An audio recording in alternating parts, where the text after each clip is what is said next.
Brooke Greenberg is unique. People do ask, how old's your child? I'll just say 16. Let them think it's months. She has not aged in 15 years. I remember thinking it was a little weird. She was older than me, but not growing. It says newborn 3 to 6 months. The doctors told us we don't know what her syndrome is. Despite what appeared to be adequate nutrition, she just wasn't growing. Never weighing more than 17 pounds, Brooke has faced extreme medical problems. The doctors just wanted to give up on her. We thought we were going to bury our child. But scientists believe Brooke's genes could hold the key to extending life. When we identify the genes that are damaged in her body, we could theoretically create immortal beings. She's here for a reason. She's a miracle child. Yeah. Her life expectancy theoretically went from the first 5 years to who knows. This is the extraordinary story of Brooke Greenberg, a child frozen in time. Suburban Baltimore, home to the Greenberg family. This is my room. This is where I go every day, and after school I do my homework at my desk, and I have a lot of art because I enjoy doing art. This is Emily. She's the oldest. She's 22. This is Caitlin. She's the second oldest, 18 years old. And this is Brooke. She's 16, the third oldest. And I'm Carly. I'm 13, and I'm the baby of the family. The baby of the family gets herself ready for school. But it's her older sister, Brooke, who still needs help. Gonna go to school today? Yeah. Gonna have fun with all your friends? Yeah. Brooke is 16 years old. As soon as she sees the school bus, she lights up because she knows that's definitely where she's going. Okay, let's go. Yeah. Brooke is Howard and Melanie's third child. The couple already had 2 daughters, Emily and Caitlin, before Melanie became pregnant with Brooke in 1993. This pregnancy was a little different. Every time I would go to the doctor for my monthly checkup, they would say, well, we're not quite sure about your growth. 1 week check and see next month what happens. So next month I would come and I would be fine. Because of this intermittent growth, doctors decided to deliver Brooke 4 weeks early by cesarean section. Oh, 20 on 4. There she is. We're having our third child. We knew that it was going to be a C-section, so it was just get there, let's check in, get comfortable. We were going to have a baby. Well, it's 10 after 5. Next time you see her, will be a baby.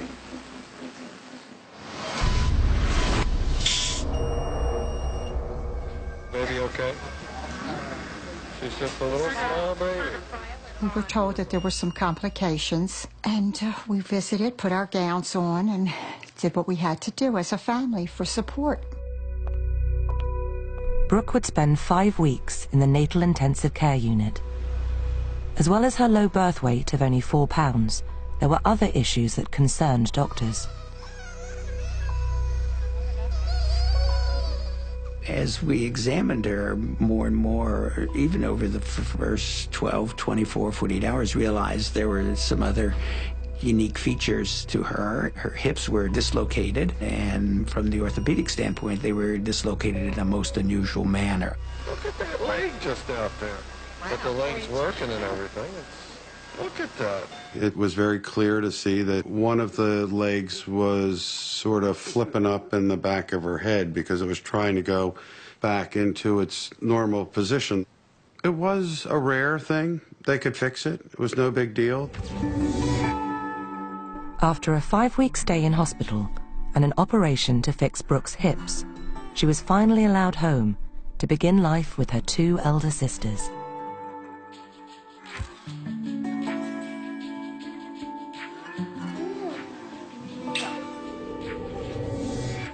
Already having 2 daughters, the Greenbergs were well aware of Brooke's lack of development.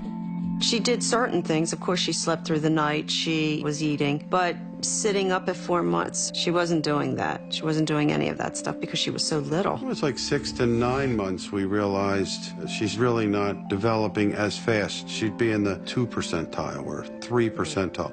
As long as it was part of a percentile, we were happy, and everything that they kept explaining to us was that she would catch up. At the time, she was like one of a kind, very small, very fragile. I said, we'll get her straightened out. Diagnosing Brooke was not going to be easy. Doctors tried steroids to stimulate her growth. I gave her a shot every night for like 6, 7, or 8 weeks, I think it was. I've been giving her the shot, and the doctor said, "What happened? How come you didn't give her the shot?" And I said, "I gave her the shot every day." I really think at that point is when we started not getting answers. Doctors knew that her eyes and ears suggested a congenital disorder, but tests came back negative. Her lack of growth was also a mystery for doctors.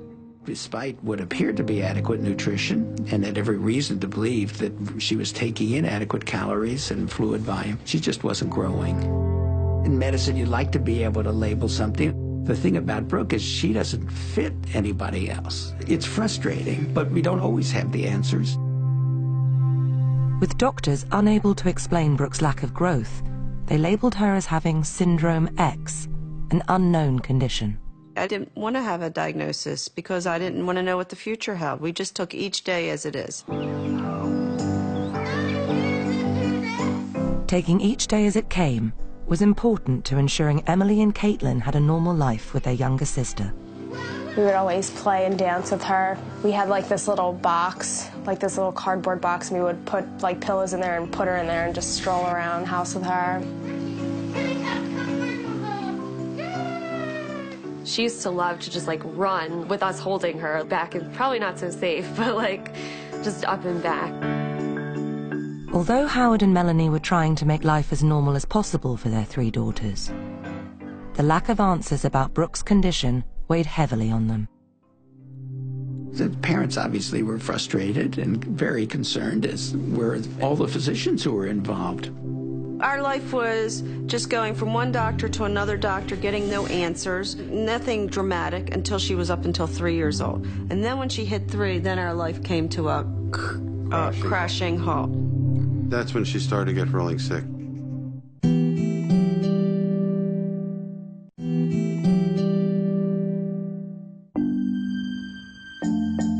The Greenbergs' 3rd daughter, Brooke, suffers from a rare syndrome where she doesn't grow. She has a history of pulmonary problems that are quite significant. She was getting pneumonia an abnormal amount of time. Wheezing like someone who has asthma and great difficulty in breathing. They inserted a peg into her stomach. She has a history of seizures. It was told to us that Brooke had a stroke. It looked like these illnesses would be so devastating that nobody could have gotten through this. And yet she did. The couple faced many challenges raising Brooke. So in 1996, when Melanie became pregnant again, there were fears that the Greenbergs' 4th child would also suffer from Syndrome X. News of her pregnancy had a mixed reaction. When Melanie told me she was pregnant, I was really upset because I thought something would happen to her that happened to Brooke, and we certainly didn't want that. The doctors consulted us that the chances of us having another child like Brooke were extremely rare. But driving to the hospital, wondering, are we going to have 2 children that are not normal? On the 12th of December 1996, Carly Greenberg was born. Carly was born at 5-6 pounds. Carly was a much larger child. It seemed more normal. Everything was, okay, thank you, see you later, go home. She was free from Syndrome X. They were both in the same room. They both had cribs, both kind of on the same schedule. And then Carly very quickly surpassed Brooke. Howard has kept a detailed photo album of his family's life. It is through his photos that Brooke's lack of growth or aging is clear. This picture is interesting because this is where they both were babies. Carly was starting to surpass Brooke. Brooke is 4 years old in this picture, and Carly is 2 years old in this picture. You could see the succession of Carly aging in most of my pictures, and that's the only way you can really tell, to be honest. If something else is in the picture that actually ages, such as our children, very distinct. In our old kitchen, we had a white refrigerator door, and I had 9 pictures of Brooke on the refrigerator and a $100 bill. Anybody that came over who wanted to take a stab at it could try to put the pictures in order, and they'd get the 100. Well, we redid our kitchen not too long ago, and the 9 pictures and the $100 bill was still up there. Nobody ever came close. I don't really remember like what age I was, but I remember just thinking that it was a little weird that she was older than me, but not growing. My parents explained it to me. She can't grow. She is like one of the only people in the world, and how she's so special. Carly is very close to her older sister and has devised ways to keep her entertained. Honestly, I do not know why she likes this. It somewhat makes her giggles.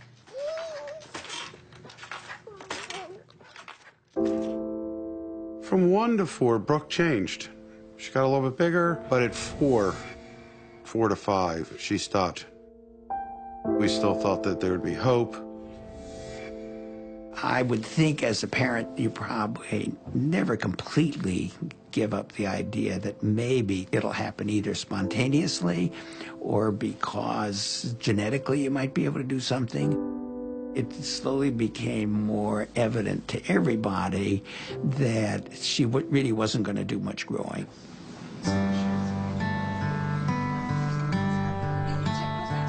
Doctors finally told the Greenbergs that they had exhausted all avenues and there was nothing they could do for Brooke.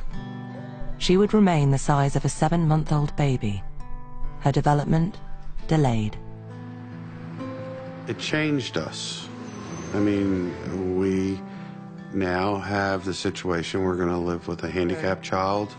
We had no idea how severe her handicaps were. I mean, she's a loving, loving child. There's just no two ways about that. Is she going to drive a car and play on the lacrosse team or the hockey team? No. That also is very hard for us to deal with. Facing a future with a disabled child is challenging. Parents face difficult choices. They would never put Brooke away. I think my children are exceptional, and they just wouldn't do that. If she was in an institution, I'm convinced she would not be alive today because she wouldn't get the love or she wouldn't get the care like my children do. She's always had her sisters and her parents to help her out. She relies on us for her daily needs and her care as her advocates, and putting her away, that would just do it for her. She thrives on the love that we give her. I know that you girls can intertwine with your books. You can mix and match. No, they can't. No. They have to use their own books. The Greenbergs accepted that Brooke would never grow, would never be like her sisters, or like any other child. It was her uniqueness that fascinated Dr. Richard Walker, a retired professor at the University of South Florida, and the director of the Society for Applied Research in Aging. There's nothing that I've ever seen in my life like Brooke. When I saw her, I saw someone who had suffered a mutation in the developmental program. It sort of hit me like a thunderbolt. This is an individual who has a marker for the developmental gene. The developmental gene that Dr. Walker has been looking for all his career is the gene that controls aging. Dr. Maxine Sutcliffe at Florida's All Children's Hospital worked with Dr. Walker, testing Brooke's DNA, looking for abnormalities in order to identify Brooke's anti-aging gene. So this scan represents her entire genome? Yes, this is the main line here, and what we would expect if there was an abnormality, there would be several of these little clones, little dots, above that line, and if there was loss of material, there would be several of them below that line. So there hasn't been anything different here in the array from what we've seen before? If I were to take any 16-year-old little girl DNA, this is the profile that I would get. This is what I would expect to see because it's normal. It's quite interesting when you have a person who you're evaluating, who you're examining, who's clearly not normal, but the more you study her, the more you evaluate her genome, the more the answer keeps coming back, she's normal. With the surprising result that Brooke's DNA suggested she was normal, Dr. Walker realized there would be a need for more in-depth research. We're going to have to compare every gene with Brooke's gene. And then ultimately, there will be found some of Brooke's genes that are not the same as the normal. And that will then be the home run. That's where the success will come. As Dr. Walker attempted to unlock Brooke's unique genetic secret, parents Howard and Melanie focused on daily life with Brooke. I just learned. It's been 16 years of on-the-job training, giving her medicines, knowing when she's sick, the right amount, how to clean everything, how to take care of all the medical supplies. You learn, you know. We just take each day as it is. The key with Brooke is we don't know what tomorrow brings.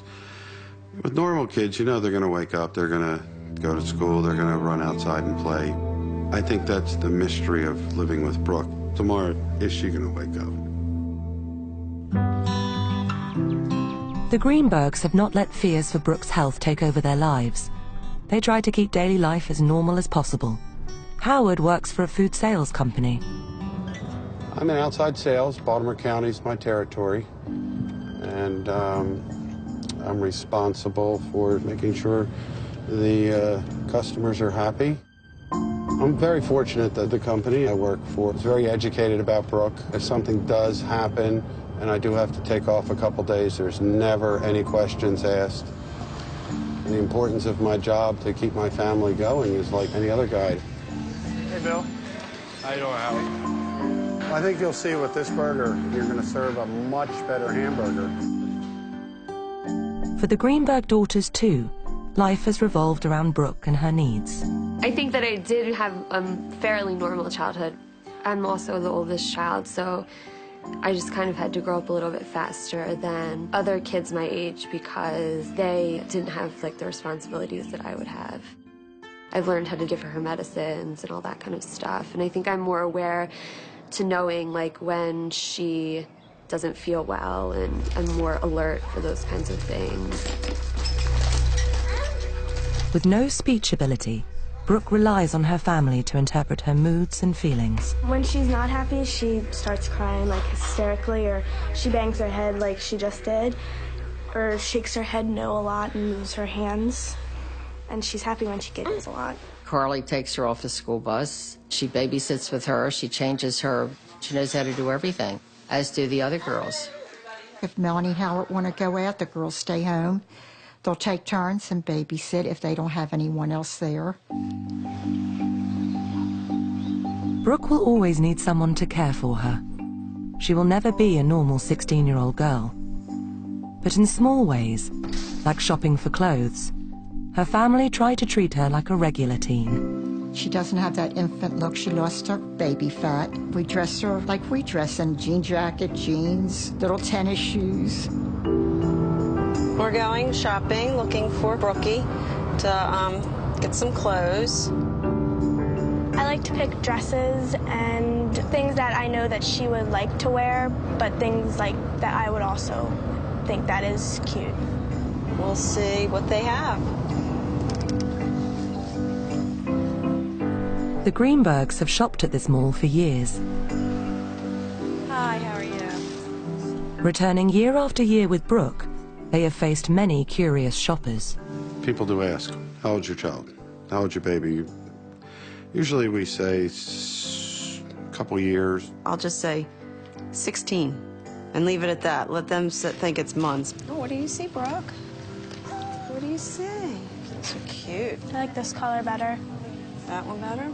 She was like the same poundage and the same height for years. Most people don't even weigh the same thing from one day to another, but Brooke was the same weight and the same height for years at a time. Let's just pull some out and see what they look like here. So what do you think? I think the 6 to 12 is better for the length. Probably. Yeah, that's cute. I like the colors. Yeah, I like those colors. This is adorable. Now this is very old looking. With mod pants, Brooke, you'd be really hip. I don't want her to look like a baby. That's not fair for her to look like a baby. Hey, she's a big girl. She should have big girl clothes. We're good to go. All right. Brooke enjoys movement, whether in her stroller or in the car, but at home, she always wanted Melanie to carry her around. I took care of Brooke for 12 years, but, you know, Brooke loves to be held. Yeah. All she wants to do is be held. But it got to the point where I have neck problems from holding her for 12 years in a certain way. Everybody said, isn't it nice to always have a perpetual baby? Shh, be quiet. It was nice. It was nice for the first 3 or 4 years. I think what we wanted is for our baby to grow up. Brooke was not growing, but her sisters were. As teenagers, they were playing sports, graduating high school, and choosing colleges. Caitlin's choice was the University of Arizona, 2,000 miles away. I was the normal teenager wanting to go far away as possible for college. I just wanted to experience something on my own. I just wanted to do my own thing for once. Sometimes when I'm walking around with her, I tell her things that I don't tell anybody else, because I know she won't tell. Last semester when I was away, I would always call and see how Brooke was. I was really scared that something was going to happen while I wasn't there. Fears about Brooke's health influenced Caitlin's decision to leave the University of Arizona and enroll at a college closer to home. I'm majoring in political science with a minor in Judaic studies. Her fears about her sister's health were well-founded. At the age of 5, Brooke faced her biggest medical crisis. Nobody could wake her up. She just literally was sleeping. She slept for 14 days. There was no coma. She slept. And then on the 14th day, they told us they found out while she was sleeping. She had some sort of mass on her brain that was putting her to sleep. And she had 48 hours to live, and then she would have slipped away. I think we were in disbelief because many times they don't think Brooke's going to make it, and many times she does. But this time they said that they were 100% sure. Go prepare yourself. So this time we actually went through all the rites of getting the casket, getting the clothes, having the clergy come down, preparing the children. Howard called us over and told us that Brooke had something and the doctors just wanted to give up on her. It was a horrible, horrible, horrible weekend. I mean, I can't think of any other weekend that was so horrible that Melanie and I have lived through. We all came up and said our goodbyes. Horrific. No two ways about that. We thought we were going to bury our child.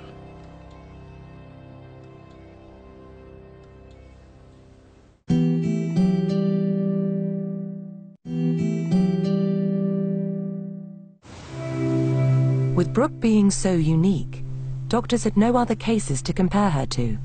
They had no answers for Howard and Melanie, the parents of a girl who was asleep for 14 days and who they believed would never wake up. Monday night, we got a call from the hospital. They said Brooke had woke up. She's not sleeping any longer. We have no idea. We took her down for an MRI. She's normal. We're going to watch her for a day. Come get her. She just knew that there was an excellent chance, no matter how sick she was, that somehow or other Brooke would find a way to make it through. I could only think about, we're going to bring home, we're going to start all over, and life goes on. Lift up. Good girl. But every extended hospital stay that Brooke had was financially crippling for the Greenbergs. If Brooke goes into the hospital, it's just like any other insurance. We're responsible for about 20%. But when your child goes into the hospital and the bill is extraordinary, 20% can be expensive. You know, we had to refinance the house. We had to, times we put it on credit cards, then we took it off of credit cards and refinanced the house again, got a second mortgage, just like any other normal person would do if their child was in trouble. But Brooke is not like any other child. Her condition is so unique that neither her parents nor medical experts have any idea what could happen next. When she does get sick, she's either well or deathly sick. She needed somebody with a trained eye to know what procedure to do or what machine to use if she did get sick. In 2005, Brooke was accepted onto Maryland's rare and expensive case management program, which offers medical support to sufferers of rare and chronic conditions. Brooke receives nursing care under the program as her Syndrome X has left her unable to walk or talk, susceptible to seizures, and also having to be fed daily by stomach tube. This is Peptamen formula. It's like milk because she cannot swallow. The support they get from having good nursing care is really critical. If they didn't have this, I don't think that Brooke would do nearly as well. And in addition, what you would do is wear the whole family down. Having the nurses lets Melanie have more of a normal life. This way Melanie could do other things and spend time with the other girls, which is important. Brookie has at her school a Teacher Appreciation Day on Tuesday, so we're going to make a cake today so that Brookie is well represented. We need to grease and light flour, 2 cups of flour. Harley and I usually bake about every other week. Somebody's always baking in the house. It's a good thing.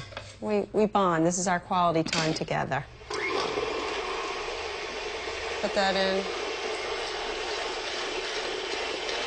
Okay, now we have to add the egg whites, beating well after each addition. All right, hold it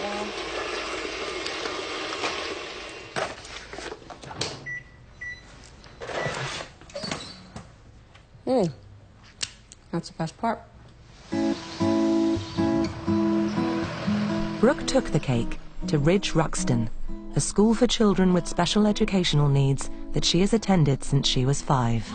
I've been there and I observed on Grandparent Day how they teach the children. It's just phenomenal. I guess that's the word for it.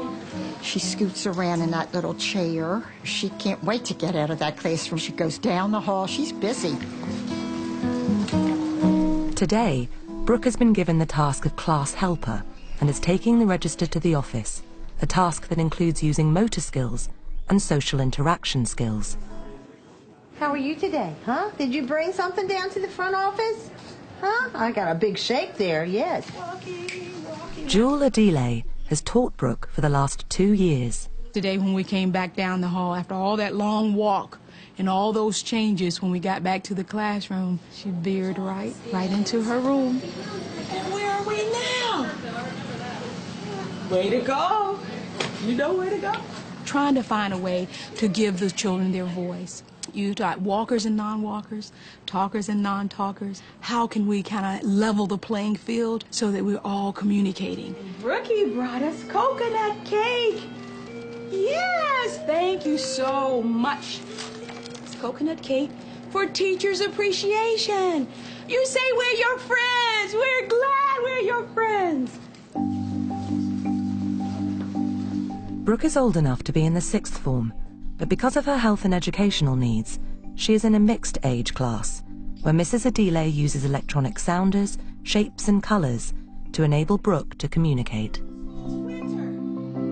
Some things you place in front of her, she doesn't seem to push them away from her tabletop. You remove some things, you bring back some other things to see. Okay, is she engaging in this? Is she interactive? What do you like? Pick something. Which one? Bluebird? hummingbird. A blue hummingbird for Brookie.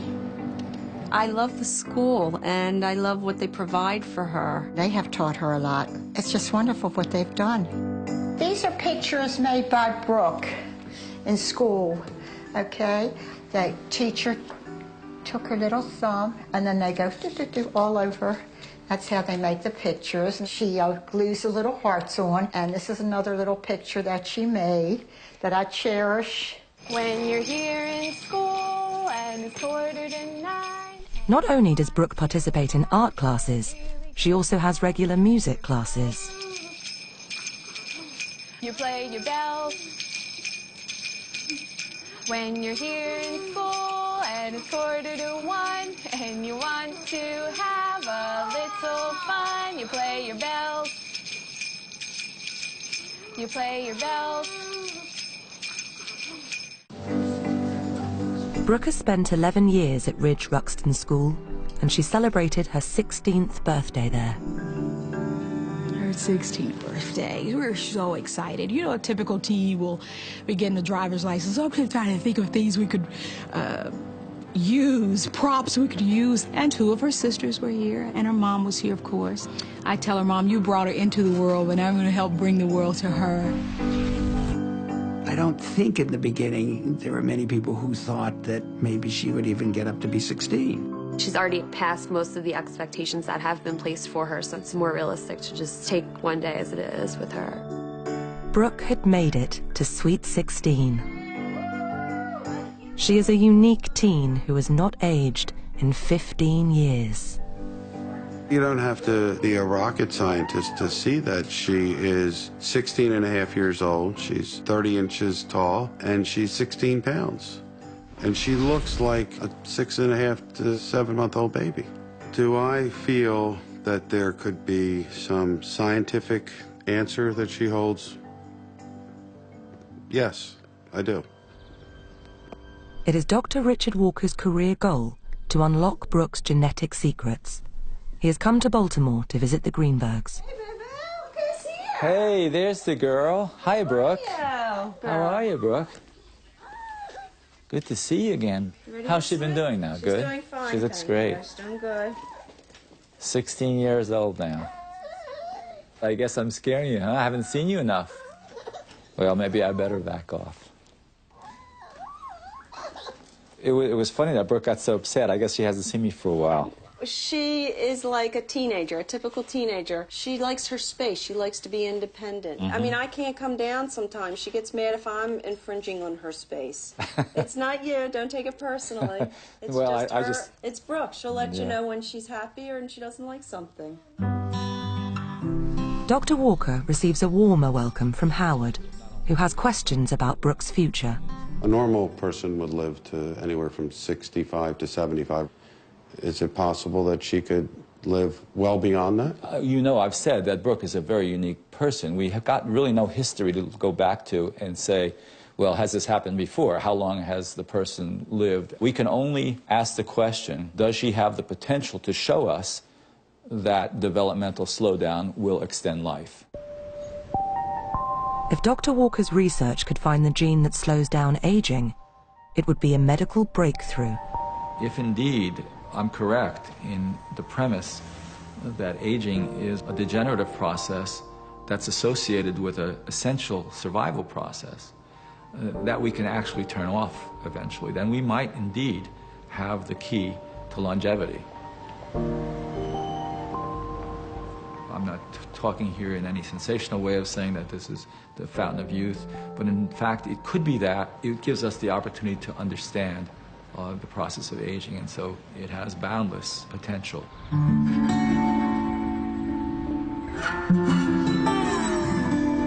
Sunday morning in the Baltimore home of the Greenbergs. Usually Sunday is an off day. They could tell us breakfast, take them wherever they have to go, things of that nature. Kaylin, how many do you want? 1 or 2? Or you want a bagel? Is that what you want? I don't want it on a bagel. What do you want it on? On Saturday and Sunday, it's a little bit different. The nurse usually doesn't show up till about 10, which is good because it gives us a little private time. Brooke too enjoys her own private time. In her swing, it's her favorite place. She likes being in her swing. Yeah, get yourself comfy. Get yourself comfy. The swing's not electronic, and she uses her own momentum to make it move.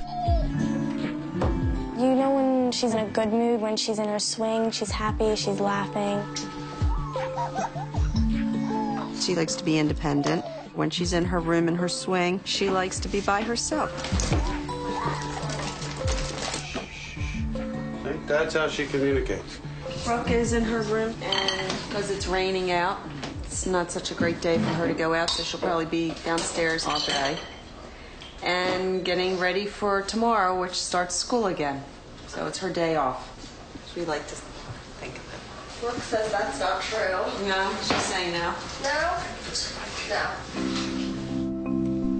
A relaxed family Sunday turns into Monday, and the Greenbergs are back on schedule.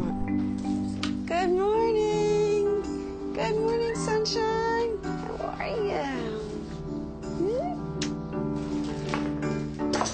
The nurse is usually here by now, but it's bad weather outside, so she's probably held up. So I'm going to pick out Brooke's clothes and try to help the nurse before she gets here. I have 5 minutes before I leave, so. You need some help? Just going to get her dressed real fast before the nurse comes. Okay. With Angela the nurse having arrived, Melanie can begin her day.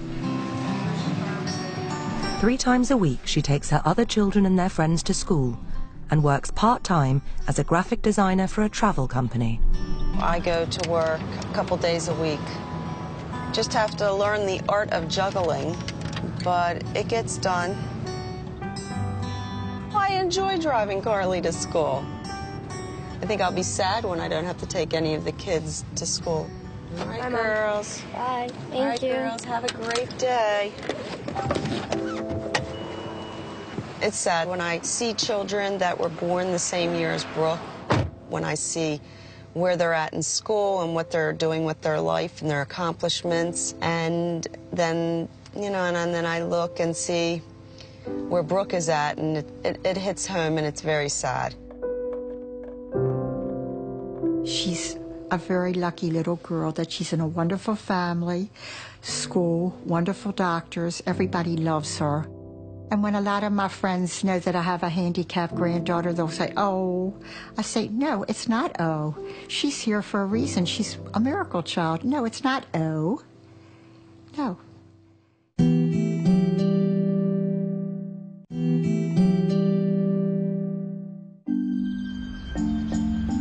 Brooke Greenberg has survived against all the odds, but has suffered numerous medical crises in her 16 years.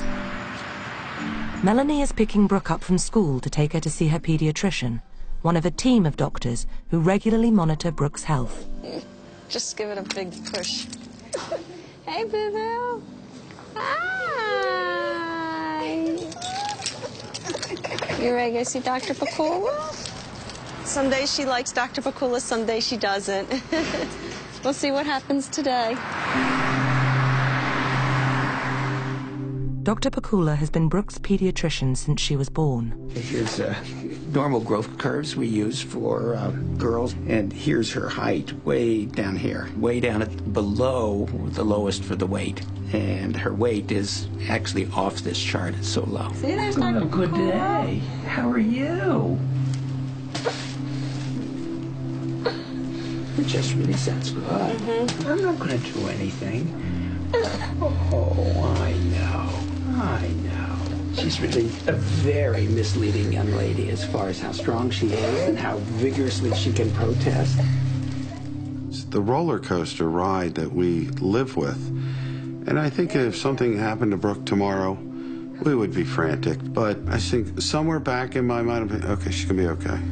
Went very well. We just checked everything, and everything's good. As Brooke gets older, it seems to be getting better and better.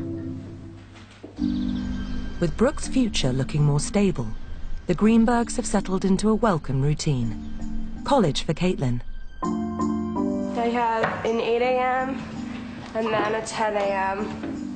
and then probably come back and go back to bed for a little bit. School for Carly.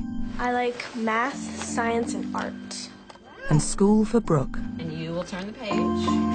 who at 16 years old still only weighs 17 pounds. And it did grow. For Melanie and Howard, their routine includes work alongside family chores. They have accepted Brooke's uniqueness and adapted their lives to her needs. I need tomatoes. All right, let's get a tomato. Big family celebrations, like Mother's Day, always take place at the Greenbergs' home. It's like the center point, mostly because of Brooke. Do we need We're any having soda? French fries. Yes, we do need soda. Do we need French fries? No. When you take Brooke, you have to take the stroller, maybe the swing. Now we can leave her in her own element and everything's fine. This way she's at home to help celebrate. That's why we have it at our house. It's Mother's Day morning, and Howard and Melanie are preparing for their family gathering. Family's always been important to me. That's part of who you are. It's your makeup. So it's very important for everyone to be together on a special day like this. Making some trays so everybody can eat and have a good time. I hope that we can continue the tradition that every year we celebrate Mother's Day together, just like I did with my mother and my grandmother. For Brooke, it is a routine Sunday. A nurse attaches her feeding tube for her to eat before the guests arrive. I don't want to say for some strange reason, but for a very good reason, she takes to my mother-in-law. Just giggles and laughs. Haven't quite figured it out. What? The sad part about it is, as long as this takes me to do, when the people come, within 5 minutes, it's destroyed. Hi. Thank you. Happy Mother's Day. Happy Mother's Day. Happy Mother's Day. We always get together every Mother's Day, every Father's Day. Everything is delicious. We all pitch in and we all just have a great time. My mother's walking around here like a movie star, and your mother's not even here. Even though Melanie's mother has yet to arrive, Brooke has plenty of other family members to see.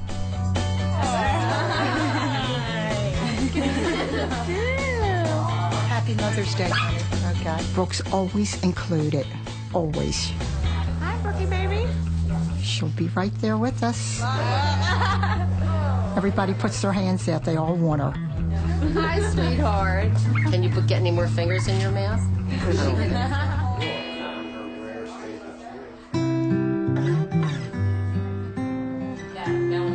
Brooke enjoys the company of her extended family. But what would happen if she was to outlive her parents? Brooke has 3 loving sisters. We've spoken to Caitlin and Emily. They would be honored to step in. She's always going to be dependent on us to advocate for her and, you know, to kind of make sure that she is being the healthiest that she could possibly be. Emily's not here. She made this cake for Mother's Day. It went fabulous. They came, they ate, and now it's time for them to go.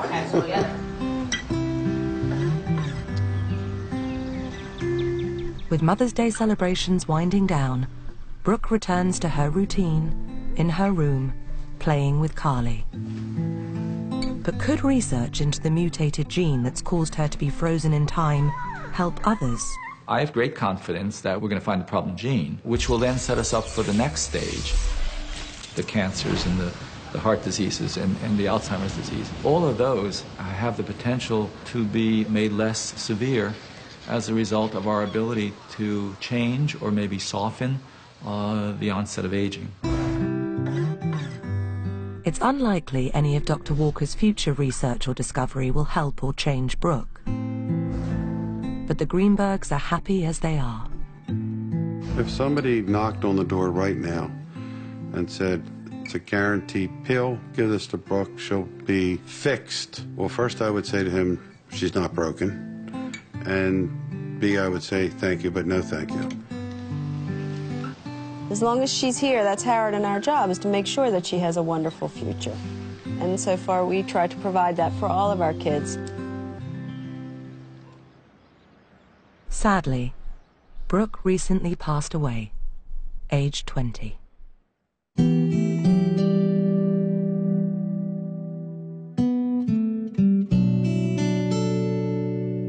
Next tonight on Channel 5, a brand new documentary.